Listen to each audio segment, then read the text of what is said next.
আসসালামু আলাইকুম ওরহমতুল্লাহি ওবরকাতুহু। প্রিয় দর্শক, সবাই কেমন আছেন? আশা করি আল্লাহর রহমতে ভালো আছেন। সকল দেশ প্রবাস ভাইদের ঈদ মুবারক।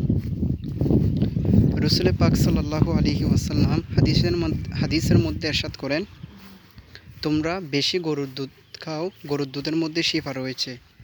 আর গরুর মাংস খুব কম খাও, কারণ গরুর মাংসের মধ্যে অনেক রোগের কারণ। তো এই হাদিসের আলোকে একটু আলোচনা করব, কারণ কালকে কুরবান। আমরা গরুর মাংস কতটুকু খেলে আমার শরীরের জন্য উপকার, কতটুকু খেলে শরীরের জন্য ক্ষতিকর, এই জিনিসটা আমরা বুঝি না। তো এই জিনিসটা নিয়ে একটু আলোচনা করব।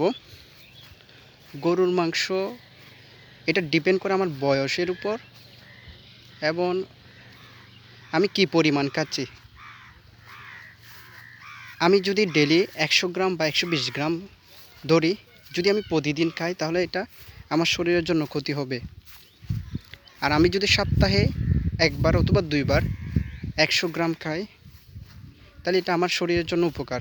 কেননা গরুর মাংসের মধ্যে প্রচুর পরিমাণ প্রোটিন রয়েছে এবং হিম যে আয়রন আছে না, সেই আয়রনটা রয়েছে, যেটা আমার ব্লাডের উপাদান। যেমন যাদের রক্তশূন্যতা আছে, গরুর মাংস খেলে রক্তশূন্যতা দূর হবে। এবং যাদের ধরেন চুল পড়ে যায়, হেয়ার ফল, এদের ক্ষেত্রেও গরুর মাংস খেলে চুল পড়বে না। তারপর হচ্ছে যাদের হাইপার টেনশন আছে, যেমন হৃদরোগ আছে, এদের ক্ষেত্রে গরুর মাংস খুব প্রবলেম করে। তো এদের ক্ষেত্রে গরুর মাংস খেতে হবে একদম লিমিটেড।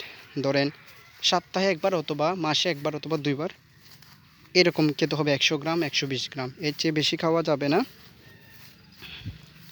আর গরুর মাংস হচ্ছে যেহেতু হাই ফ্যাট এবং প্রোটিন রয়েছে, এই কারণে গরুর মাংস আমাদের পাকস্থলী হজম করতে একটু কষ্টসাধ্য হয়, সহজে হজম করতে পারে না।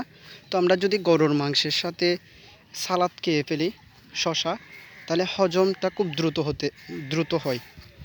তারপর হচ্ছে যাদের পাইলস, ফিস্টুলা এরকম রোগ রয়েছে, এদের ক্ষেত্রেও গরুর মাংস খাওয়া যাবে না। ডক্টররা এদের ক্ষেত্রেও গরুর মাংস নিষিদ্ধ করে দেয়। তবে এরা খেতে পারবে খুব কম পরিমাণ এবং সাথে বেশি পরিমাণ সালাদ। এভাবে খেলে আমাদের জন্য, শরীরের জন্য উপকার হতে পারে। তো প্রত্যেকের সুস্বাস্থ্য কামনা করি। ঈদ মুবারক। আসসালামু আলাইকুম ওরহমতুল্লাহি ওবরকাতুহু।